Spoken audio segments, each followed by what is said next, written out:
একসময় ঘন জঙ্গলের ধারে একটি ছোট গ্রামে বাস করতেন রুক্মিণী নামে এক মহিলা।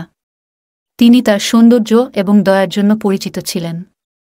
রুক্মিণী সুখে অর্জুন নামে এক কৃষককে বিয়ে করেছিলেন এবং তারা একসাথে একটি প্রেম ভাগ করে নিয়েছিল, যা গ্রামের আলোচনা ছিল। একদিন সন্ধ্যায় রুক্মিণী যখন বাজার থেকে বাড়ি ফিরেছিলেন, তিনি বনের মধ্য দিয়ে একটি শর্টকাট নিয়েছিলেন। সবেমাত্র সূর্য ডুবেছে এবং একটি অদ্ভুত কুয়াশা পথকে ঢেকে ফেলতে শুরু করেছে। হঠাৎ সে অনুভব করল তার মেরুদণ্ডের নিচে একটা শীতল বয়ে যাচ্ছে।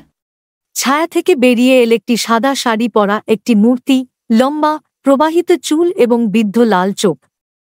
এটি ছিল সুহাগন চুড়াইল, একজন মহিলার আত্মা যিনি একজন বিবাহিত মহিলার মৃত্যু করেছিলেন, চিরকাল তার হারানো ভালোবাসার জন্য আকুল হয়েছিলেন। চুড়াইল অবশ্য মন্দ ছিল না, বরং নিঃসঙ্গ আত্মা ছিল, সাহচর্য খুঁজছিল। রুক্মিণীকে দেখে সে বলল, মানে তোমার কোনো ক্ষতি নেই?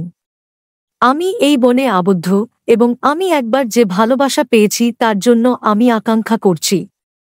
দয়া করে আমার সাথে কিছুক্ষণ বসুন। রুক্মিণী ভয় পেলেও চুড়াইলের কণ্ঠে দুঃখ অনুভব করে রাজি হয়ে গেল।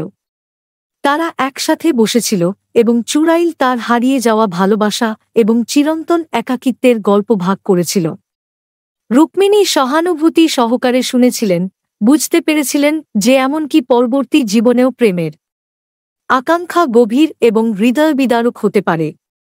তারা কথা বলার সময় চুড়াইল রুক্মিণীর কবজিতে প্রেমের ব্রেসলেটটি লক্ষ্য করেছিল, অর্জুনের সাথে তার বন্ধনের প্রতীক। সে আলতো করে ছুঁয়ে বলল, তোমার ভালোবাসা খাঁটি এবং দৃঢ়। এটাকে লালন করো, কারণ এটা বিরল। মনে মনে চুড়াইলের গল্প নিয়ে রুক্মিণী তার গ্রামে ফিরে গেল।